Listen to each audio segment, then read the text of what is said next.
Live तस्वीरों के साथ आपको लिए चलते हैं छत्तीसगढ़ की राजधानी रायपुर, जहां मुख्यमंत्री विष्णुदेव साय विभाजन विभीषिका दिवस पर आयोजित कार्यक्रम में शामिल होने के लिए पहुंचे हुए हैं। शिवपुरेंद्र मिश्रा जी, माननीय विधायक रायपुर, हमारे बीच मौजूद हैं। उनसे आग्रह कृपया मंच पर अपना स्थान ग्रहण करें। माननीय श्री यशवंत जैन जी, पूर्व अध्यक्ष छत्तीसगढ़ बाल संरक्षण आयोग, सचिव महोदय संस्कृति पर्यटन एवं धर्मस्व, संचालक महोदय संस्कृति एवं राजभाषा, कलेक्टर जिला रायपुर, सचिव राजभाषा आयोग, आपसे अनुरोध कृपया मंच पर अपना स्थान ग्रहण करें।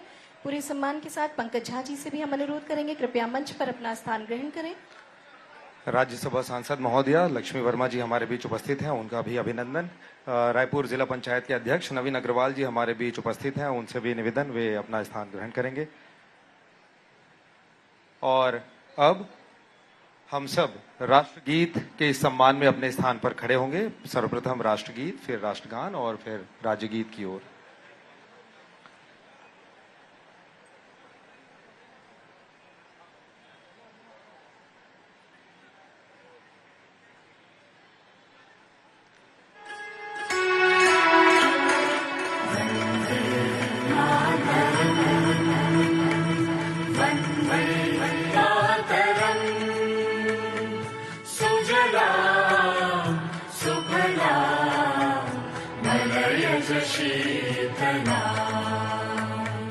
शस्य श्यामलां मातरं वन्दे मातरं। शुभ्रज्योत्स्ना पुलकितयामिनी फुल्लकुसुमिता द्रुमदलशोभिनी सुहासिनी सुमधुरभाषिणी सुखदां वरदां मातरं वन्दे मातरं। कोटि कोटि कंठ कल कल निनाद करले, कोटि कोटि भुजय मृत खर करवाले। केवल मातुनि अबले बाहुबल धारिणी नमामि तारिणी रिपुदल वारिणी मातरं वन्दे मातरं। तुमि विद्या तुमि धर्म तुमि हृदि तुमि मर्म, त्वं हि प्राणाः शरीरे बाहुते तुमि मा शक्ति, हृदये तुमि मा भक्ति। तुम्हारे प्रतिमा गढ़ी मंदिरे मंदिरे वन्दे मातरं।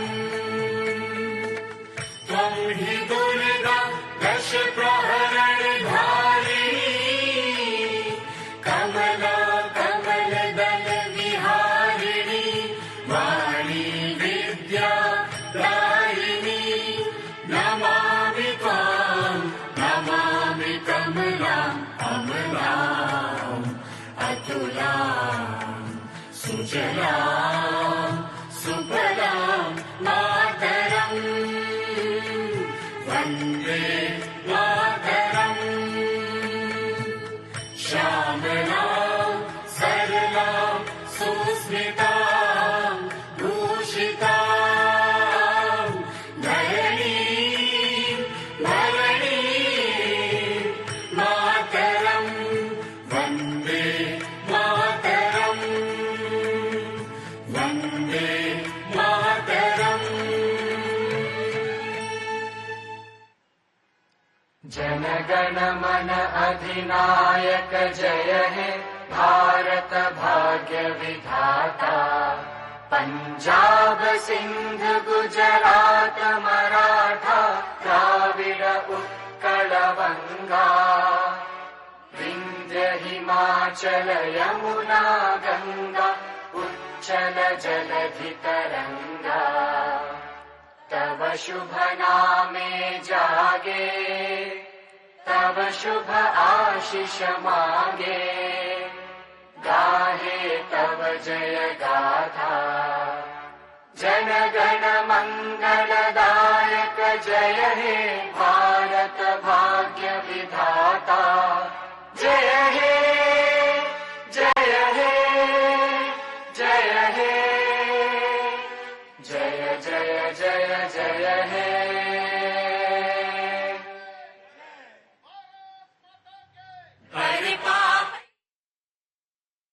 अर्थ प्रदान करती है उसे हमें विभाजन के इतिहास और उनके मानवीय पक्ष को समझने का महत्वपूर्ण अवसर भी मिलेगा।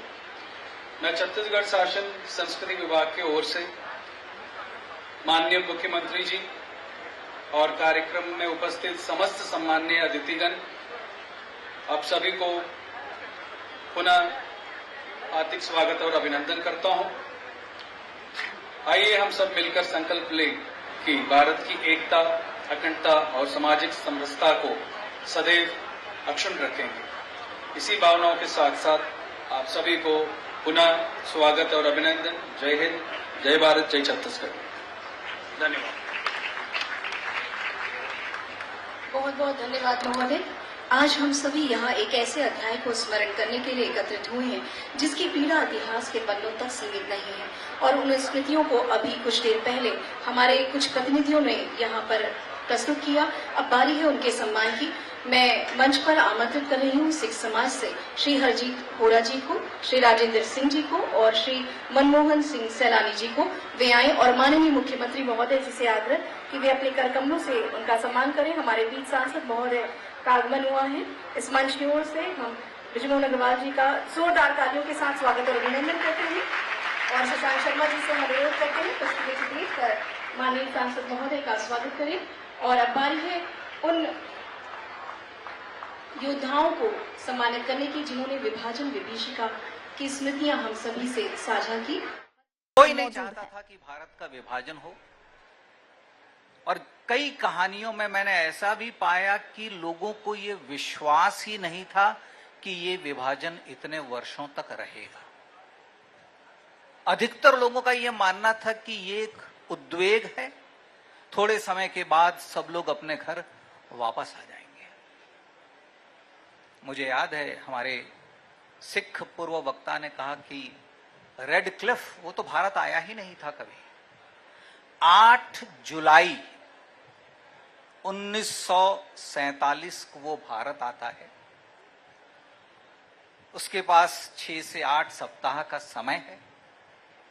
उसे कुछ लकीरें खींचनी है जिससे ये तय होगा कि भारत का कौन सा हिस्सा भारत के पास रहेगा और भारत का कौन सा हिस्सा पाकिस्तान कहलाया जाएगा। इस व्यक्ति को भारत की भौगोलिक विविधताओं का कोई ज्ञान नहीं था। भारत की संस्कृति का, यहाँ के संप्रदायों का, यहाँ के समाज का, पंथ का ज्ञान नहीं था। इसलिए उसने 12 अगस्त को अपनी रिपोर्ट उस समय के लॉर्ड माउंटबेटन को दी। 8 जुलाई को आया हुआ व्यक्ति 12 अगस्त को अपनी रिपोर्ट उस समय के गवर्नर जनरल लॉर्ड माउंटबेटन को देते हैं। और आपको जानकर आश्चर्य होगा कि 14 तारीख को पाकिस्तान ने अपना स्वाधीनता दिवस मनाया, 15 अगस्त को हम लोगों ने मनाया, लेकिन लाहौर अब भारत का हिस्सा नहीं है, लाहौर अब पाकिस्तान का हिस्सा है। ये किस तारीख को सार्वजनिक रूप से घोषित किया, ये आप में से कईयों को शायद पता नहीं होगा। मित्रों, भारत और पाकिस्तान का जो बंटवारा हुआ उसमें लाहौर किसके पास जाएगा, इसकी घोषणा 17 अगस्त 1947 को हुई है। इसके पीछे कारण था, ब्रिटिश सरकार इस बात से अच्छी तरह वाकिफ थी कि जिस दिन हम भारत को बताएंगे कि लाहौर भारत का हिस्सा नहीं है, उस दिन सामाजिक वैमनस्य बढ़ेगा और उसकी जिम्मेदारी हम नहीं लेते। इसलिए उसकी जिम्मेदारी हिंदुस्तान और पाकिस्तान की सरकार को ले लेने दो। इन दोनों को अपना स्वाधीनता दिवस मनाने दो।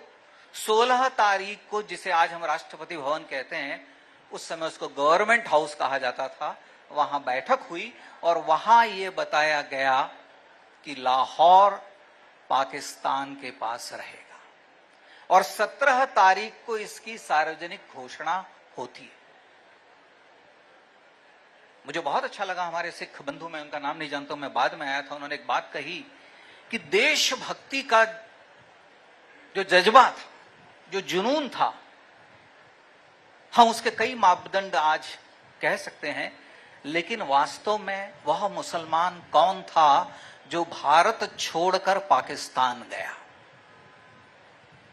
मोहम्मद अली जिन्ना साहब ने पाकिस्तान की मांग की थी मुसलमानों के लिए, इसलिए यहां का मुस्लिम समुदाय जिसको पाकिस्तान में विश्वास था वो पाकिस्तान गया। लेकिन जो व्यक्ति पंजाब से भारत आए, बलिदान और त्याग तो उन लोगों ने किया है, उनके विस्थापन की तो बात नहीं हुई थी, लेकिन उन्हें भारत से प्रेम था, इसलिए वो लोग भारत आए, उन्होंने भारत आना स्वीकार किया। और इस पर इतने सारे काव्य, इतनी सारी कहानियां, इतने उपन्यास लिखे गए कि इन्हें मैं वास्तव में इतिहास मानता हूं। और अत्याचार दोनों ओर हुए, कहीं कम कहीं ज्यादा। ये इतिहास के साथ अन्याय करना होगा, क्योंकि जिस समय विभाजन हुआ लोगों को बड़ी पीड़ा हुई। मैं आपको कुछ छोटे छोटे से उदाहरण देता हूं, आपको आश्चर्य होगा कि कल्पना करिए उन दिनों जो सरकारी कार्यालय थे, जब उनको पता चल गया कि हमारे जो संसाधन हैं उसका बंटवारा होगा, हमारे पास जो वस्तुएं हैं उसमें से कुछ पाकिस्तान चली जाएंगी, कुछ हमारे पास रहेंगी, तो मित्रों आपको जानकर हैरानी होगी कि इंक पॉट, स्याही के लिए जो हम दावात रखते थे, कलमें, पेंसिल्स, ये भी दफ्तरों में लोगों ने छिपाई।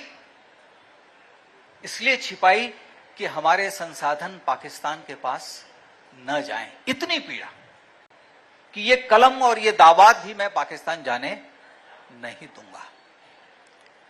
वहां से हमने आज तक इतनी यात्रा की है कि आज हम यहां बैठकर सद्भावना की बात कर रहे हैं। जैसा मेरे पूर्व वक्ता और संचालक ने भी बताया कि इस दिन को मनाने के पीछे का आशय किसी के प्रति घृणा या विद्वेष नहीं है, किसी भी समुदाय के विरोध में भी नहीं है। ये उन लोगों की स्मृति का, उन लोगों को याद करना है। यहाँ पर पधारे हैं पद्मश्री डॉक्टर चंद्र प्रकाश द्विवेदी जी। मैं चाहूंगा कि आप उनके स्वागत में एक बार करतल ध्वनि करें।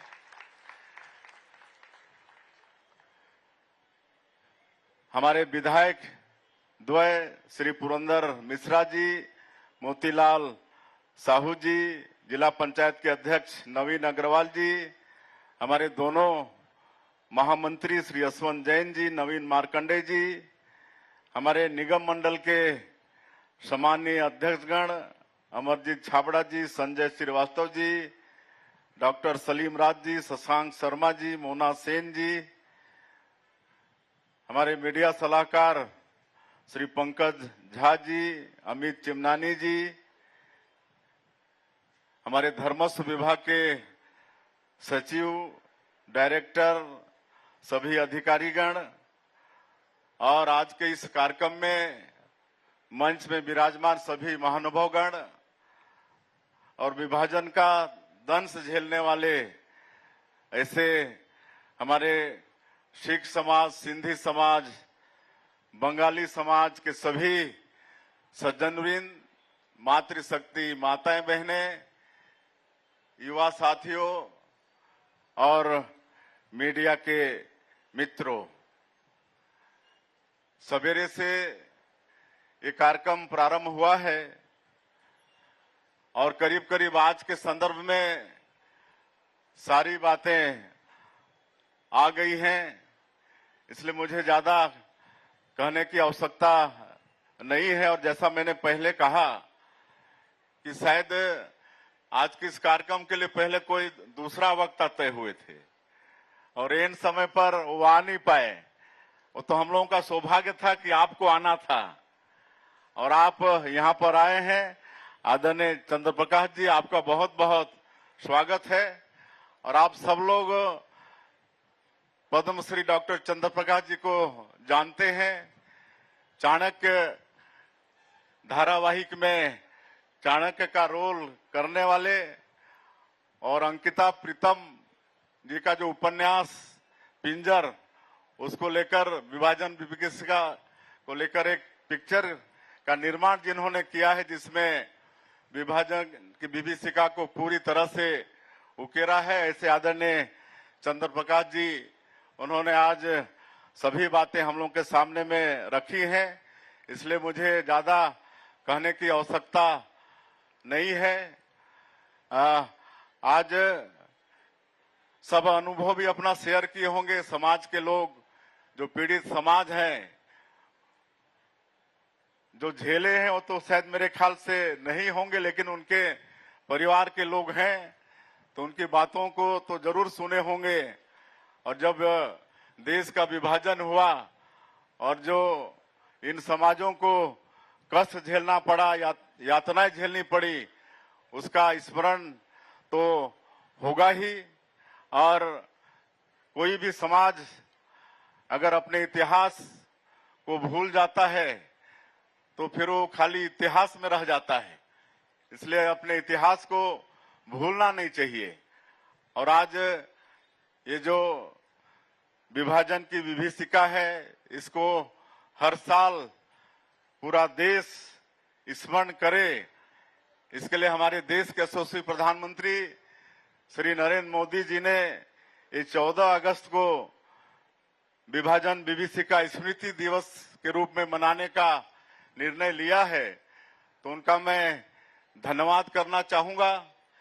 और इस कार्यक्रम के नाते हमारे आने वाली पीढ़ी को जो विभाजन की विभीषिका हमारे समाज ने, विशेषकर सिंधी समाज, सिख समाज, बंगाली समाज ने जो कष्ट झेला है, उसको याद करते रहेंगे। सिर्फ और सिर्फ कांग्रेस की तुष्टीकरण की नीति, मुस्लिम लीग को खुश करने के कारण इस देश का विभाजन हुआ और कितनी यातनाएं सही।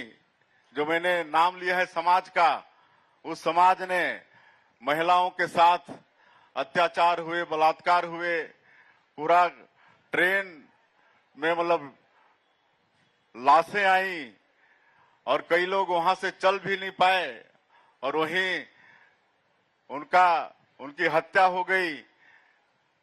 तो इस तरह से ये विभीषिका रही और आज भी झेल रहे हैं। आज मुख्यमंत्री के नाते बहुत ऐसे लोग आते हैं, विशेषकर बंगाली समाज के लोग, सिंधी और सिख समाज के लोग तो परिश्रमी हैं, सब कुछ छोड़ के आए, जीरो से यहाँ अपने मेहनत के कारण आज स्थापित हो गए हैं। लेकिन मैं देखता हूँ बंगाली समाज, वैसे भी बंगाली समाज भी बहुत परिश्रमी है, लेकिन आज जहां से हम 20 साल सांसद रहे, रायगढ़, वहां के लोगों ने हमको सांसद बनाया। तो धर्मजयगढ़ क्षेत्र में 22 कॉलोनी है, वहां पर हजारों की संख्या में आज बंगाली भाई रहते हैं। सरकार उनको 5-5 एकड़ जमीन दी। आज जो बंजर जमीन थी, जहां कभी घास नहीं उगता था, उसको आज मेहनत करके आज 3 फसली जमीन बना दिए। 3 फसल लेते हैं। आज सबका घर पक्के का है, घर के सामने 4 व्हीलर गाड़ी खड़ी। उसी तरह से आपका कांकेर जिले में पखांजूर है, यहाँ पर आपका माना कैंप है। कई सरगुजा वगैरह से आते हैं जो आज इतने वर्षों के बाद भी आज सेटल नहीं हो पाए। तो इसके लिए जिम्मेदार कौन है? आज ये जो यातना झेल रहे हैं, आज भी जब विभाजन के समय जो यातना झेले हो तो झेले ही, लेकिन आज इतने वर्षों के बाद भी समाज यातना झेल रहा है। तो इसके लिए जिम्मेदार कौन है? सिर्फ और सिर्फ कांग्रेस और कांग्रेस की तुष्टीकरण की नीति।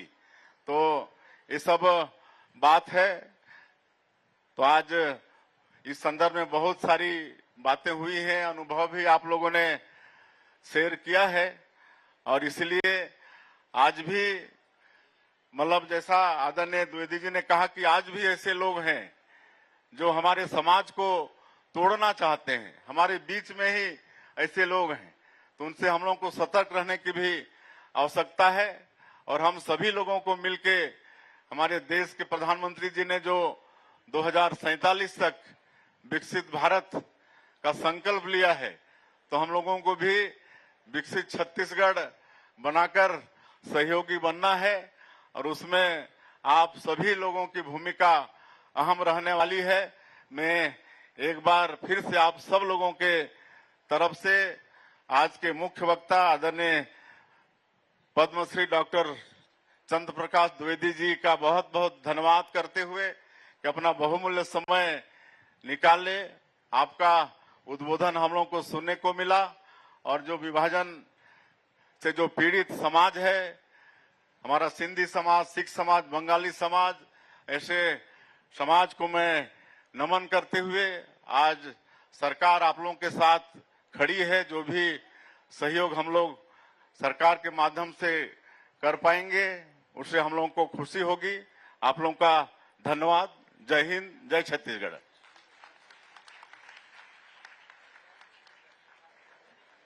माटी से जुड़ा नेतृत्व जब बोलता है तो शब्दों में जन जन की आवाज होती है। ऐसे सरल सहज मुखिया माननीय मुख्यमंत्री के उद्बोधन को अभी आपने सुना और आज के इस कार्यक्रम को स्मृति में बटोरने का अब वो क्षण आ गया है, ताकि आपके स्मृति पटल पर आज का ये यादगार दिन बना रहे। और इसी कड़ी में माननीय मुख्यमंत्री जी को स्मृति चिन्ह प्रदान करने के लिए हम आमंत्रित करते हैं सचिव महोदय, संस्कृति विभाग और साथ ही संचालक महोदय, संस्कृति एवं पुरातत्व।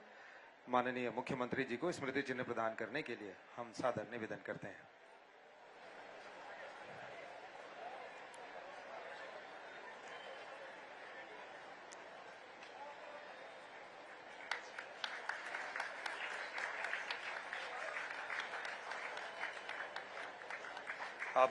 आप दोनों से पुनः निवेदन है, आज के मुख्य वक्ता श्री चंद्र प्रकाश द्विवेदी जी को भी आप स्मृति चिन्ह प्रदान करें। सचिव महोदय जी से और साथ ही संचालक महोदय जी से हम निवेदन करते हैं।